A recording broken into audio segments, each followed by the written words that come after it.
மோசே விட்டு விடுதலை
பாலை குடிச்சா கோலாச்சு. அதே மாதிரி பாருங்க அவங்களும் செஞ்சாங்க. ஆனா நம்ம கோல்ல வந்த பாம்பு, அந்த பாம்பெல்லாம் வெளியே துன்மார்க்கன் பயன்படுத்த முடியாது. துன்மார்க்கன் கோலை பயன்படுத்த முடியாது. ஆனா கர்த்தருடைய பிள்ளையா இருக்கிற நமக்கோ கர்த்தர் அதிகாரத்தை கொடுத்திருக்கிறார். கோலை பயன்படுத்தும்படியான அதிகாரத்தை கொடுத்திருக்கிறார். நம்ம கையில கொடுத்திருக்கிற கோலுக்கு வல்லமை உண்டு. நம்ம கையில கொடுத்திருக்கிற வார்த்தைக்கு வல்லமை உண்டு. நம்ம கையில கொடுத்திருக்கிற வாக்குத்தத்தங்களுக்கு ஜீவன் உண்டு. கர்த்தருடைய வார்த்தையில ஆமென் ஆமென் என்றாலே ஆமென் ஹalleluya. கர்த்தருடைய பிள்ளைகள் இந்த கோலை ஓங்க வேண்டும். சும்மா கோலை வச்சிட்டு அதுக்கு வல்லமை இல்ல. ஆமென். அது கொஞ்சம் ஓங்க வேண்டும். அது கொஞ்சம் ஜெபத்துல கொஞ்சம் தானா ஓங்க வேண்டும். அது பரிசுத்தத்துல கொஞ்சம் ஓங்க வேண்டும். ஹalleluya. முறுமுறுப்பு இல்லாம தேவ சமூகத்துல அர்ப்பணிக்கிறதுல கொஞ்சம் ஓங்க வேண்டும். ஆமென் ஹalleluya. காத்திருப்பதுல கொஞ்சம் ஓங்க வேண்டும். ஆராதிக்கிறதுல கொஞ்சம் ஓங்க வேண்டும். இது எல்லாம் வச்சிட்டு தான் கோலை ஓங்க வேண்டும். அப்பதான் அற்புதம் நடக்கும். சும்மா சும்மா நீ கோலை ஓங்கினா அது அற்புதம் நடக்கவே நடக்காது. ஹalleluya. கர்த்தர் என்ன சொல்கிறார்? நீ ஓங்கி உன் கையை சமுத்திரத்தின் மேல் நீட்டு. சமுத்திரத்தின் மேல் அடி கூட சொல்லல. நீட்டு தான் சொல்றோம். அடிக்க வேண்டிய அவசியமே இல்லை. நீ ஒரு பிரச்சனையை பார்த்து அதுக்கு விரோதமா கிரியை செய்ய வேண்டிய வேலையே இல்லை. அது இருக்கிறது போது பிசாசு உனக்கு விரோதமா கிரியை செய்ய அவன் செய்து போறான். உனக்கு கொடுத்திருக்கிற வார்த்தையை நீ பயன்படுத்தி உனக்கு எதிராக நீ நீட்டு. அவன் எதிராக நீட்டினாலே போதும், அவன் உன்னை விட்டு ஓடி போயிடுவான். ஆமென் ஹalleluya. சிவந்த சமுத்திரமா கடக்க முடியாத பிரச்சனையா கர்த்தர் பாப்பார். நீ அதற்கு விரோதமா உன் கையை நீட்டினா, உன் கோலை நீட்டினா, கர்த்தருடைய வார்த்தையை நீட்டினா, உன் ஜெபத்தை நீட்டினா, உன்னுடைய பரிசுத்தத்தோட கோலை நீட்டினா அந்த பிரச்சனை மாறி போகும். ஹalleluya. சும்மா சும்மா வசனங்களை எழுதி வைக்கிறங்க. எல்லாம் ஜீவனுள்ள வார்த்தைகளா இருக்கு. அந்த வார்த்தை தான் இன்றைக்கு நம்மோடு பேசிட்டு. ஹalleluya. அவர் என்ன சொல்கிறார்? சமுத்திரத்தை நீட்டி அதை சமுத்திரத்தை பிளந்து விடு. சமுத்திரத்தின் மேல் நீட்டி சமுத்திரத்தை பிளந்து விடு. ஆமென்.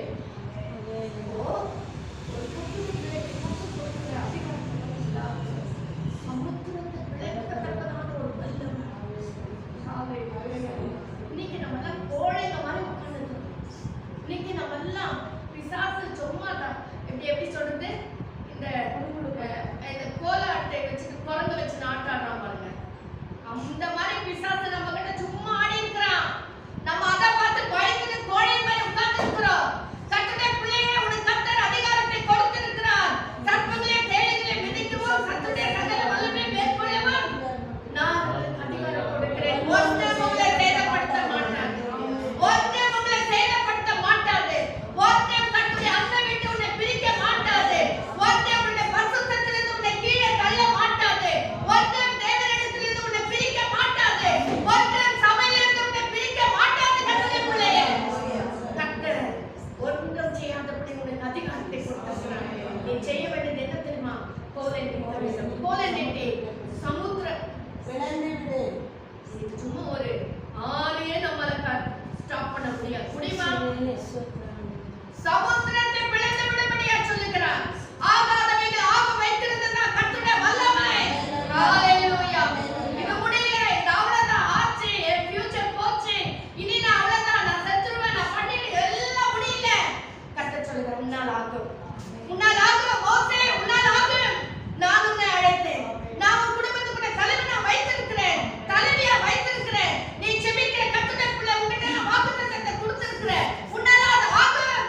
நீ பிளந்து விடு. சமுத்திரத்தை நீ பிளந்து விடு. யாருக்காக? 6 லட்சம் ஜனங்கள் கடந்து போகும்படியா, உன் குடும்பம் கடந்து போகும்படியா நீ அதை பிளந்து விடு. உன் பிள்ளைகள் கடந்து போகும்படியா நீ அதை பிளந்து விடு.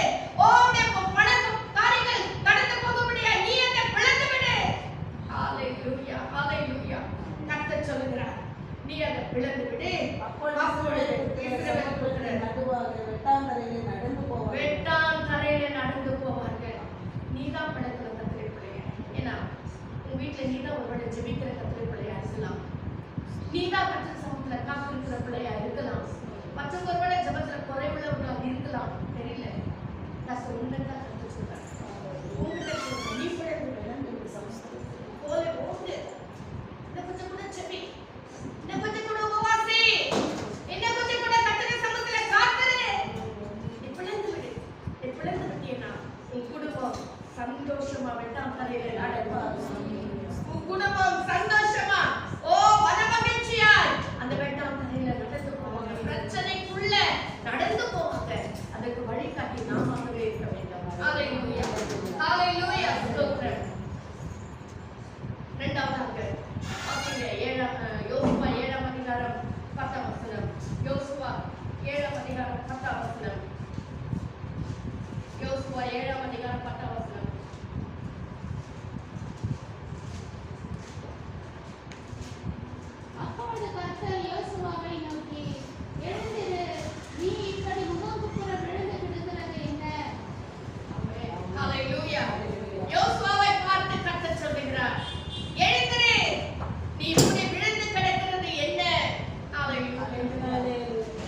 செய்தாலும் அது முழு குடும்பத்தையும் பாதிக்கும். ஆனபடினாலதான் கர்த்தருடைய பிள்ளைகளா இருக்கிற நாம் ஒவ்வொரு நாளும் நம்ம பிள்ளைகளுக்காக நம்ம குடும்பத்துக்காக அதிகமா ஜெபிக்க கடமைப்பட்டிருக்கிறோம். ஆமென்.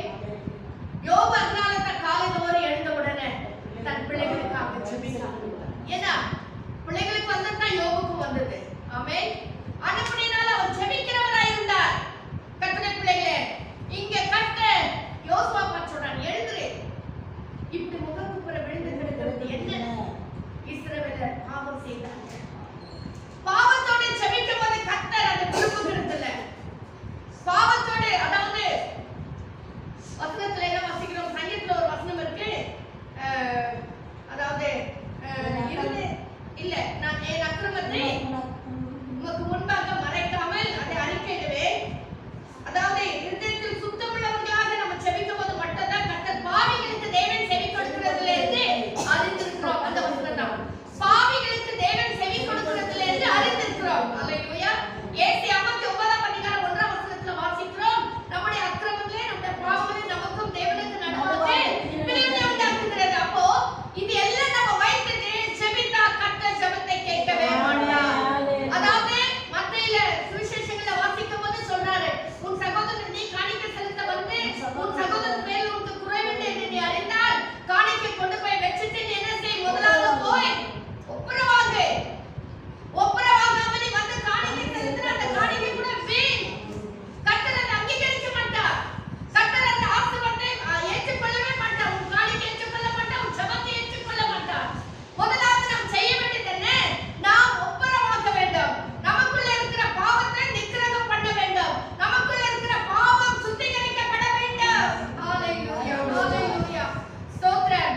பாவத்தோடு நம்ம ஜெபம் பண்ணா கர்த்தர் கேட்க மாட்டார்.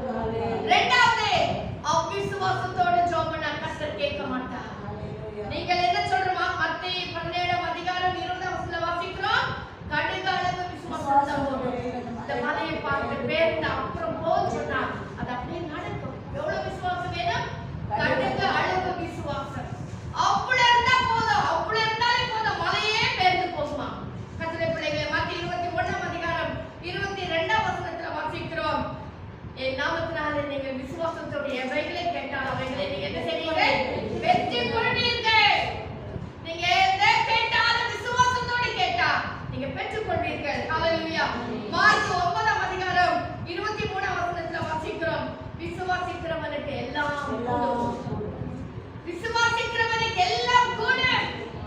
ஒண்ணே பாவத்தோடு நாம் ஜெபிக்க கூடாது. இரண்டாவது விசுவாசத்தோடு ஜெபிக்க கூடாது. நம்ம விசுவாசத்தோடு ஜெபிக்க வேண்டும். ஹalleluya, ஹalleluya. என்ன வாசிக்கிறோம்? யோசுவாவின் புத்தகத்துல அவர் போனாரு, அவர் எழுந்தார், போனார், எல்லாரும் கோத்திர பிரகாரம் வரிசையா நிக்க வச்சார். சாயங்காலம் வரைக்கும் அந்த குற்றவாளி யார் என்று கண்டுபிடித்து அந்த பாவத்தை நிக்கிரகம் பண்ணுகிற வரைக்கும் யோசுவா விடவே இல்லை. கர்த்தரும் விடல. ஹalleluya. அதுக்கு பிறகு அவர்கள் பாவத்துல அறிக்கையிட்டு எல்லாம் சரி பண்ண பிறகு என்ன பண்ணாங்க? அவர் பாவம் செய்த குடும்பத்தையே கல்லெறிந்து கொன்றார்கள். அவன் தானங்க. ஹalleluya. கர்த்தருடைய பிள்ளைகளே, பாவத்தை ஃபர்ஸ்ட் நாம் நிக்கிரகம் பண்ண வேண்டும். நிக்கிரகம் பண்ணாம அதை விட்டு விடாம அதை ஏதாவது தன் பாவங்களை மறைக்கிறவன் வாழ்வடைவனால் அவைகளை அறிக்கை செய்து விட்டு விடுகிறவனா இரக்கம் பெறுவான். அறிக்கை செய்து விட்டு விட வேண்டும். திரும்ப அறிக்கை செய்து திரும்ப திரும்ப அதே பாவத்தை நாம் செய்து கொண்டிருப்போமானால் நம்முடைய ஜெபம் கர்த்தருக்கு அருவருப்பான ஜெபமாயிருக்கும். ஹalleluya. வேதத்தை கேளாதபடி தன் செவியை விலக்குடைய ஜெபம் அருவருப்பானது என்று சொல்லி வாசிக்கிறோம். கர்த்தருடைய பிள்ளைகளே, அருவருப்பான ஜெபத்தை நாம் செய்ய வேண்டாம். அதுக்கு பிறகு யோசுவாவுக்கு கர்த்தர் வெற்றியை கொடுத்தார். ஹalleluya. சோ நாம் இதுல என்ன கற்றுக்கொள்கிறோம்? நீ சும்மா விழுந்து கிடக்கிறது, முகம் குப்புற விழுந்து கிடக்கிறது, எடுத்து செய்ய வேண்டியதை செய். ஹalleluya. மூன்றாவதாக நாம் பார்க்கிறோம், யோனாவின் புத்தகம் 4ஆம் அதிகாரம் 4ஆம் வசனம். யோனாவின் சிறிய தீர்க்கதரிசன புத்தகம் 4ஆம் அதிகாரம் 4ஆம் வசனம். அதற்கு கர்த்தர், நீ எரிச்சலா இருக்கிறது நல்லதோ என்றார். ஆமென். இங்க ஒரு கேள்வி கேக்குறேன், நீ எரிச்சலா இருக்கிறது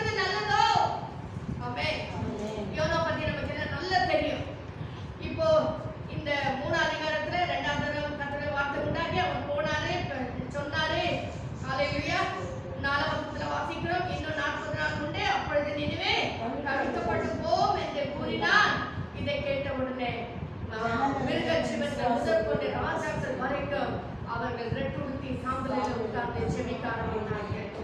ஓ, யாரெல்லாம் மனம் திரும்புகிறார்களோ, யாரெல்லாம் நம்மளை அர்ப்பணிக்கிறார்களோ, கர்த்தர் எவ்வளவு கடினமுள்ள தேவனா இருந்தாலும் சரி, அவர் பட்சிக்கிற அக்கினியா இருந்தாலும் சரி, பாவியை வெறுக்கிற தேவனா இருந்தாலும் சரி, ஆண்டவரே நான் பாவி என்று யார் ஒத்துக்கொள்கிறார்களோ, யார் மனம் திரும்புகிறார்களோ, தங்களை அர்ப்பணிக்கிறார்களோ, அவர்களுக்கு கர்த்தர் மனம் இருக்கிற தேவன். செய்வேன் என்று சொன்ன தீங்கை செய்யாதபடிக்கு அவர்கள் கர்த்தர் பாதுகாக்கிற தேவனா இருக்கிறார். கர்த்தருடைய பிள்ளைகளை இவ்வளவுதான் செஞ்சிருக்கிறேன்.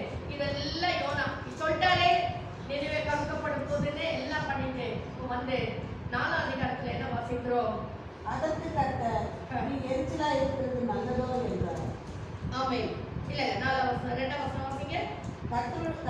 கர்த்தரை நோக்கி விண்ணப்பம் பண்ணி, கர்த்தாவே, நான் என் தேசத்திலே இருக்கும்போது நான் இதை சொல்லவில்லையா? இது நிமித்தமே நான் முன்னமே தர்சித்து ஓடிப்போனேன். நீ இரக்கமும் மன உருக்கமும் நீடிய சாந்தமும் மிகுந்த கிருபையும் உள்ளவரும் தீங்குக்கு மனஸ்தாபப்படுகிறவருமான தேவன் என்று அறிவேன். ஆமென். இதெல்லாம் தெரிய கர்த்தாவே, இதுதான் நீங்க சொல்வீங்க. ஆனா நீ இரக்கமுள்ள தேவன் நல்லா தெரியும் எனக்கு. இதெல்லாம் செய்ய மாட்டீங்கன்னு தெரியும். அதுதான் நான் என்ன செஞ்சுட்டேன்? தர்சித்து ஓடி போயிட்டேன் சொல்றாரு.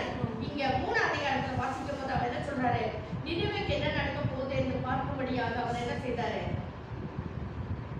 ஒரு சூரியன் எந்த செடி? ஆமணக்கு செடி கிட்ட போயிட்டு உட்கார்ந்துறாரா? சூரியன் உதித்த 9ஆம் வசனம் வாசிங்க.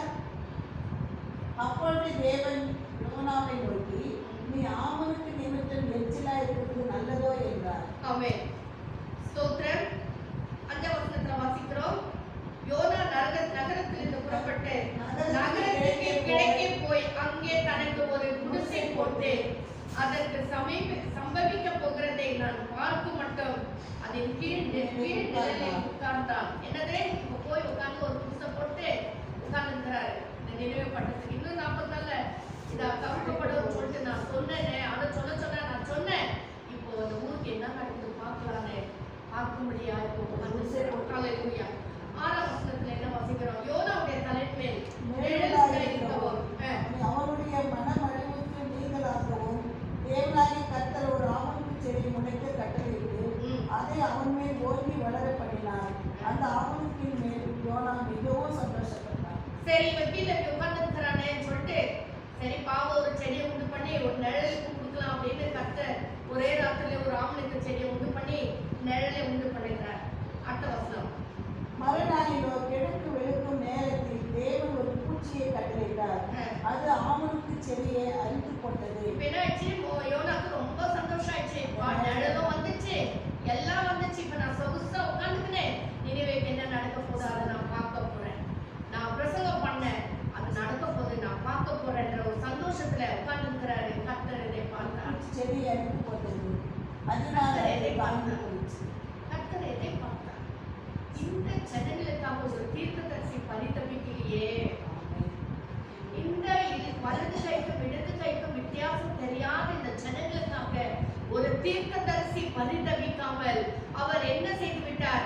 இது நடக்கிறத நான் பார்க்கணும், இவங்களுக்கு என்ன சம்பவிக்கிறத நான் பார்க்கணும், இவங்க அழிஞ்சு போறத நான் பார்க்கணும், இவங்க கெட்டு போறத நான் பார்க்கணும், இவங்க கூப்பிட்டு எடுக்கிறத நான் பார்க்கணும், இவங்க நாசமா போறத நான் பார்க்கணும்னு சொல்லி ஒரு தீர்க்கதரிசி கர்த்தர் உண்டு பண்ணின ஆமணக்கு செடியின் கீழே உட்கார்ந்துக்கினே அவன் ரொம்ப ஆர்வத்தோட பார்த்து கொண்டிருக்கிறான்.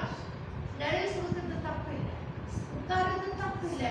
எந்த எண்ணத்தோடு நீ உட்கார்ந்து, நீ எந்த மோட்டிவேஷனோட கூட நீ உட்கார்ந்துக்கிற, உன்னுடையதான யோசனை எதுவா இருக்கிறது? கர்த்தருடைய பிள்ளைகளே, இன்னைக்கு கர்த்தர் நமக்கு இரக்கம் செய்கிற தேவனா இருக்கிறார். அது பாவிகளா இருந்தாலும் சரி, துன்ப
ஆவணக்கு செடி நிமித்தம் சந்தோஷமா உட்கார்ந்தா அது நியாயமா? கர்த்தருடைய பிள்ளைகளே, இப்படிதான் நிறைய நேரத்தில் நம்ம கூட கர்த்தரை நல்லா வச்சுட்டாருப்பா, எனக்கு நியாயம் கொடுத்துட்டாரு, எனக்கு பணத்தை கொடுத்துட்டாரு, எனக்கு இதை கொடுத்துட்டாரு, அதை கொடுத்துட்டாருன்னு நம்ம சந்தோஷப்படுகிறது நியாயமா? சந்தோஷம் இல்லை, நாம் கொடுக்குற ஆசீர்வாதங்களை அனுபவிக்க வேண்டும். ஆனா என்ன சந்தோஷம்? அந்த ஊருக்கு என்ன நடக்குது பார்க்கலாம், அந்த ஜனங்களுக்கு என்னதான் வந்து பார்க்கலாம், அது தவறு. அந்த மோட்டிவேஷன் நமக்கு இருக்கக்கூடாது. என்ன ஆனாலும் கர்த்தருடைய கரத்திலே கர்த்தருடைய கரத்திலே வார்த்தைகளை நாம் இருக்க வேண்டும். ஹல்லேலூயா, ஹல்லேலூயா. இங்க பார்த்த உடனே 8ஆம் வசனத்துல என்ன வாசிக்கிறோம்? வாசிங்க. சூரியன் உதித்த போது தேவன் உஷ்ணமான கீழ்காற்றை கட்டளையிட்டார். அப்பொழுது வெயில் யோனாவுடைய தலையின் மேல் படுவதனால் அவன் சோர்ந்து போய் தனக்குள்ளே சாவை விரும்பி, நான் உயிரோடு இருக்கிறதை பார்க்கிறோம், சாடித்து நலமாயிருக்கும் என்றார்.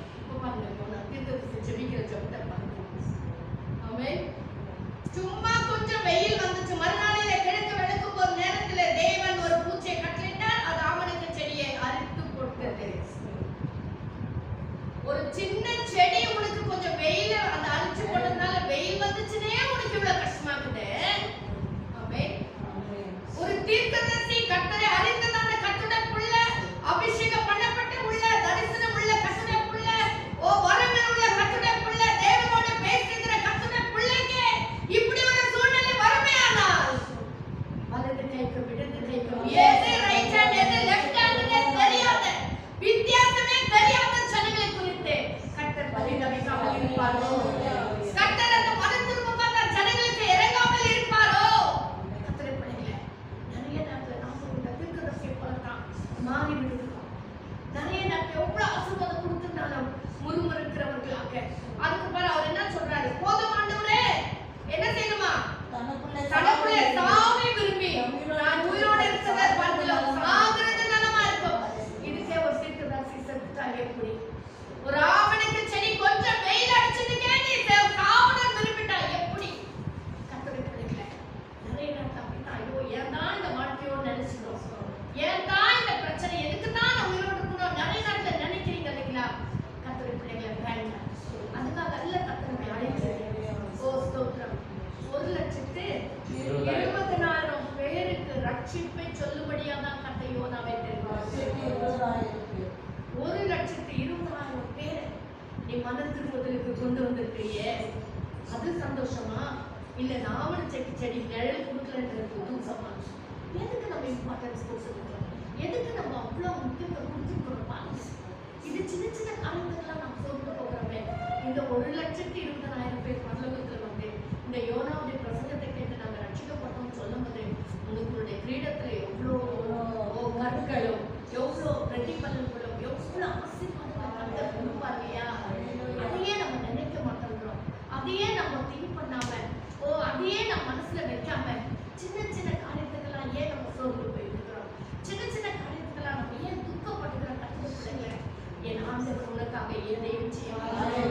உனக்காக ஒரே ராத்திரியில ஒரு செடியை உடம்பிக்க வல்லவர், அதே நேரத்துல ஒரே ராத்திரியில அதை அழித்து போடவும் வல்லவர். இதெல்லாம் நம்ம மனசுல வச்சுக்கணும்.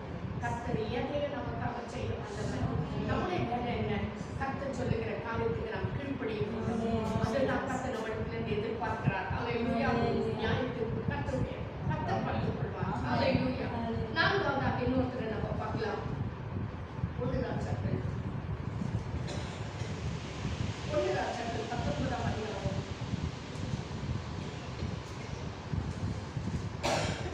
1 ராஜாக்கள் 19ஆம் அதிகாரம் 4ஆம் வசனம் வாசிங்க. அவன் வனாந்தரத்தில் ஒரு நாள் பிரயாணம் போய் ஒரு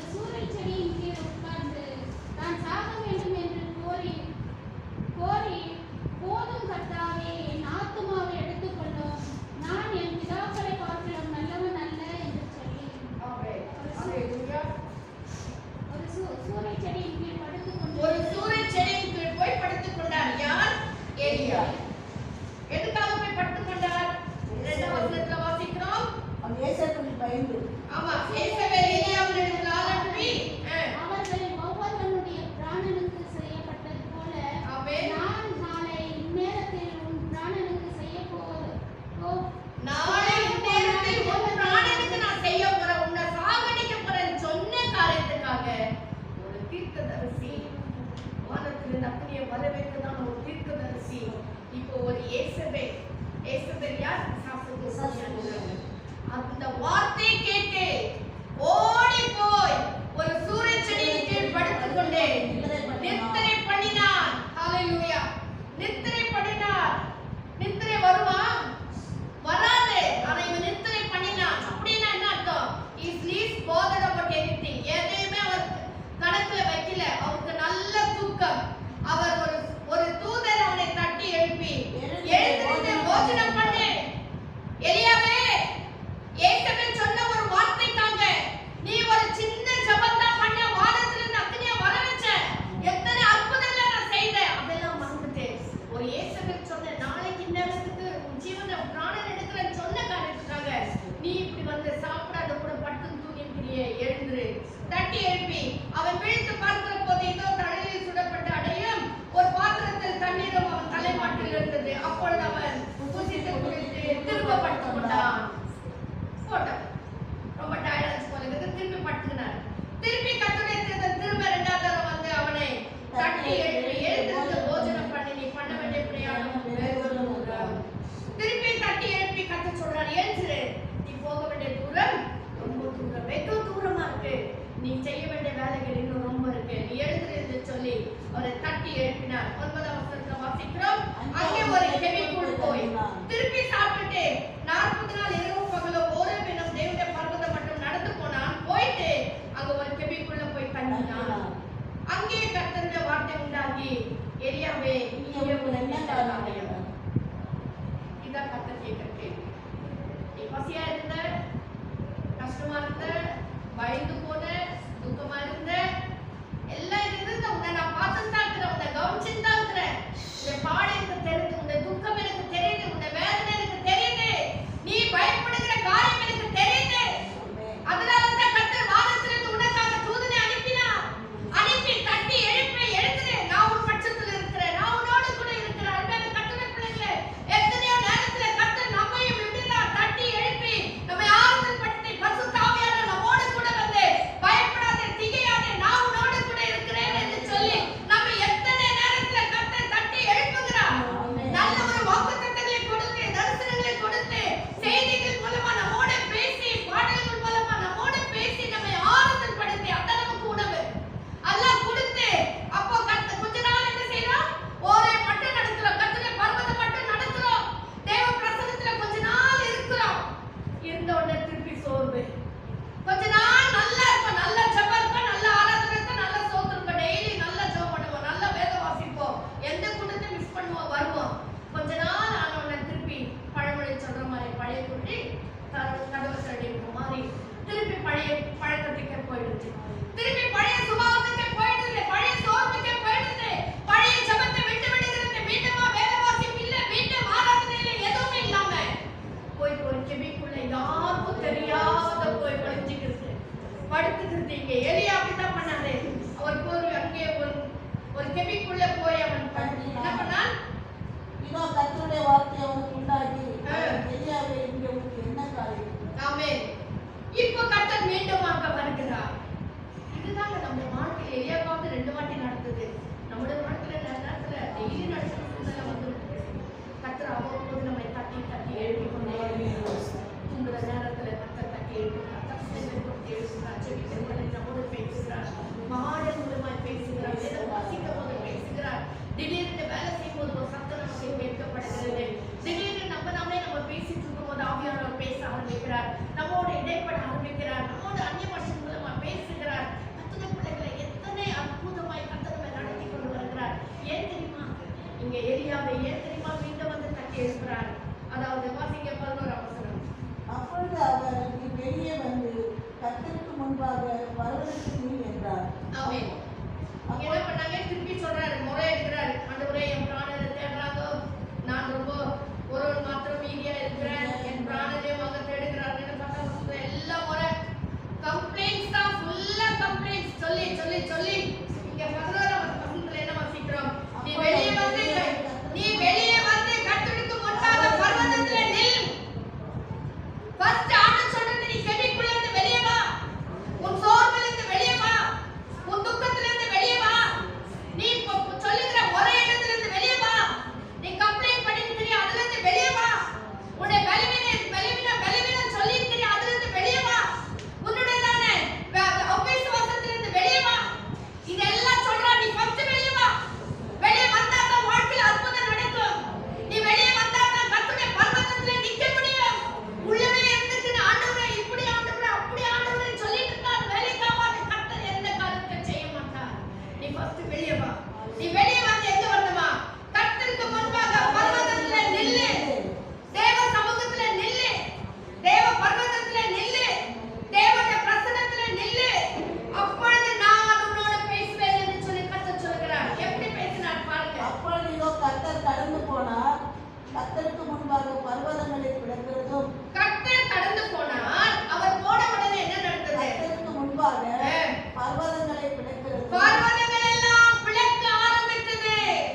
உண்டாயிடுச்சு. அக்கினியிலும் கர்த்தர் இருக்கவில்லை. பாருங்க, காற்று நம்மளாம் கண்கூடாய் பார்க்கிறது, பூமி அதிர்ச்சி கண்கூடாய் பார்க்கிறோம். பலத்த, அதாவது எப்படி சொல்றது, ரொம்ப டெமான்ஸ்ட்ரேஷன் பண்ணிட்டு இருக்கு. பூமி அதிர்ச்சி வந்து பூமி எல்லாம் பிளந்து எல்லாம் அதெல்லாம் நடந்துட்டாகுது. அதுக்கு பிறகு அக்கினி உண்டாயிடுச்சு. அந்த அக்கினி கூட நம்மளாம் தெரியும். இந்த அக்கினி நடுவுல கூட கர்த்தர் இருக்குல்ல, அக்கினிக்கு பின் நம்மளுடைய மெல்லிய சத்தம் உண்டாயிடுச்சு. இந்த மெல்லிய சத்தத்துல தான் இந்த எலியா என்ன பண்ணாரு?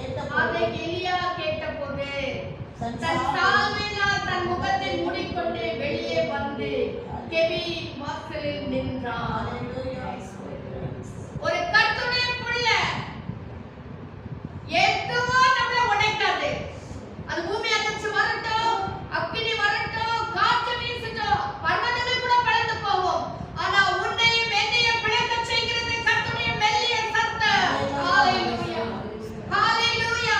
அந்த கர்த்தருடைய மெல்லிய சத்தம் தான் கர்த்தருடைய பிள்ளைகளே நம்முடைய உள்ளத்தை உடைக்க வைக்கிறது, நம்முடைய இதயத்தை உடைக்க வைக்கிறது, நம்முடைய வாழ்க்கையை உடைக்க பண்ணுகிறது அந்த மெல்லிய சத்தம் தான். ஹalleluya. சங்கீதம் 29ஆம் அதிகாரம் 20ஆம் வசனம், 13ஆம் வசனம், 16ஆம் வசனத்துல எல்லாம் நம்ம வாசிக்கிறோம். கர்த்தருடைய சத்தம் வல்லமை உள்ளது. வல்லமை உள்ளது. அதாவது கண்மலை உடைக்கிற சம்மட்டியா இருக்கிறது. ஆமென். நீங்க வீட்ல போய் அந்த வசனத்தை வாசிங்க. கர்த்தருடைய சத்தத்துக்கு தாங்க வல்லமை.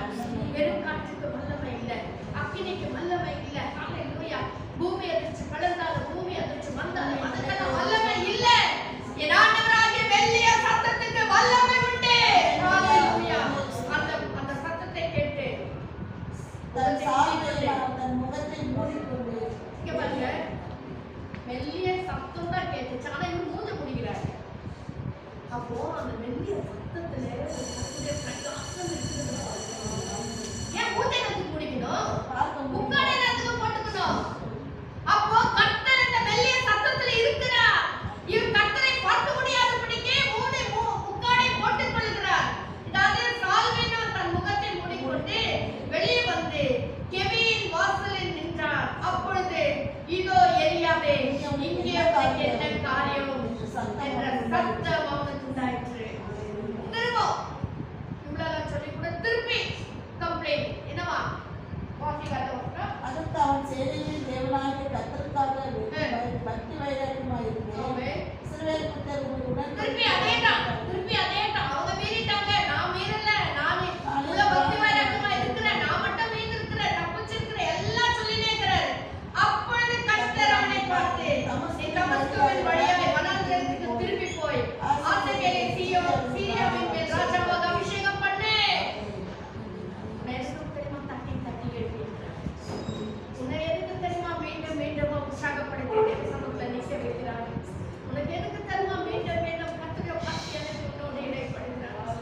நீ சோர்ந்து போன நேரமெல்லாம் உன்னை கர்த்தர் பலப்படுத்திக் கொண்டிருக்கிறார். எதுக்கு தெரியுமா? நீ ராஜாவே அபிஷேகம் பண்ணவே. ஹalleluya, ஹalleluya. ஓ உலகத்தை ஆளுகிற ராஜாவே நீ அபிஷேகம் பண்ண வேண்டியவன். அதற்காக கர்த்தர் நம்மை பலப்படுத்திக் கொண்டே இருக்கிறார். அதற்காக கர்த்தர் நம்மை தட்டி எழுப்பிக் கொண்டே இருக்கிறார். அதற்காக கர்த்தர் நமக்கு ஓ ஸ்தோத்திர மெல்லிய சத்தத்தை அனுப்பி நம்மோடு இடைப்பட்டுக் கொண்டே இருக்கிறார். கர்த்தருடைய பிள்ளையே, சும்மா எலியாவை தப்பினது, சும்மா எலியாவை உயிரோட வைக்கல. அது ஒரு பெரிய காரணம் இருக்கு. ஹalleluya. என்னவா ஃபர்ஸ்ட் ராஜாவை அபிஷேகம் பண்ணுமா? பின்பே குமாரனாகிய யெகூவை இஸ்ரவேலின் ராஜாவாக அபிஷேகம் பண்ணி ஆமென். ஆபேலே ஊரானான சாபாத்தின் குமாரனாகிய எலிசாவை ஸ்நானத்தில் எலிசாவை உன் ஸ்நானத்தில் தீர்க்கதரிசியாக அபிஷேகம் பண்ணு. ரெண்டு காரியங்கள். சொந்த பிள்ளைகள் உலகத்துக்கு இருந்தாலும் சரி, நீ ஒரு தீர்க்கதரிசியானாலும் அபிஷேகம் பண்ண வேண்டிய ஆமென். நம்மை